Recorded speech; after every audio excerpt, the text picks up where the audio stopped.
I'm not a fan of the Inflation Reduction Act because it practices what I would call an industrial policy that sort of subsidizes today and yesterday's technologies. So I'm not a big fan, because I've watched this over and over again, of going to Washington to get your preference, get your subsidy to do whatever it is you want to do. I think it is far better economics to I think decarbonizing is the right thing to do. So let me just say for the record, I think it's good to get carbon out of the atmosphere. So then the question is, what's the smartest, best way to go about doing it? How do you do it in a way that it doesn't sacrifice economic growth? And how do you do it in a way that encourages innovation? Because I think in this debate, from my persuasion, from the right side of the aisle, I think a lot of these ideas give too much power to the state or will slow down economic growth. And I don't want to sacrifice economic growth. I don't want to have I don't want to have to give up economic growth in order to decarbonize the economy. I think you can do both. So the way I would do it is send price signals on carbon through the tax system. So what we propose here is, and I spent my career in tax policy, is having a business tax reform. I won't get into the details, that is consumption-like for businesses, and putting on top of that a border-adjustable carbon tax. And what I mean when I say that is, you put a carbon tax embedded in the economy that's border-adjustable, so when we export something, that tax is removed. When we import something, that tax is placed upon it. That's how you get the carbon coming over from India. That's how you get the carbon coming over from China. Oh, and it's how you get the world on a system where we're sending price signals on carbon. We're the largest economy. If we do a border-adjustable carbon tax, it's going to really, really encourage other countries to follow suit.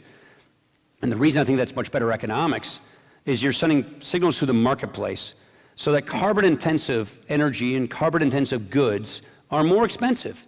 That gives much more of an incentive for innovators, for technologists, companies, businesses, service providers to come up with less carbon-intensive or carbon-free energy, carbon-free goods and services that can be more economically viable because you've raised the price of target to the carbon tax. And it gives you revenue to the federal government to get your other tax policies in a good pro-growth state.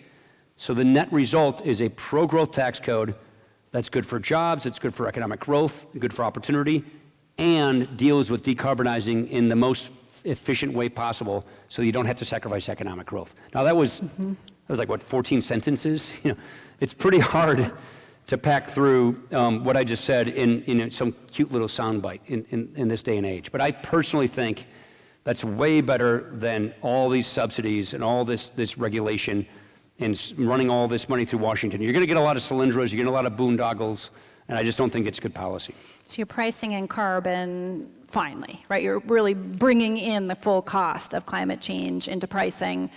Can that pass Congress? No, that's why I asked you the timeline. So, hey, the great thing about being a think tank, guy, is I get to, come up with ideas at think tanks and not actually pass them into law. Having said that, I mean, that's what I'm back to my old love, which is the policy stuff that I always, worked on before and during Congress. What we proposed in the tax system here, I believe, look, we'll get into the fiscal policy, but we're going to have to rethink how we do our fiscal policy in the 21st century so that we can have a good 21st century, so we can stave off a debt crisis, address these issues, and among those issues is decarbonizing our economy. So I think there's going to be a day where, and it's not now, where we have very unserious politics now. I assume you're going to get into this, but our politics are so unserious right now that those kinds of comprehensive solutions aren't in the offing. But I've learned you never get things like that done unless you try and work at it for years. So I do think there will be a day and age, because I'm an optimist, that we will get serious politics. We will have serious policymakers willing to take political risk and do big things like this. Look, Churchill said it the best way. The Americans figure out the right thing to do, but only after they've exhausted all the other possibilities. So I think that's how we roll.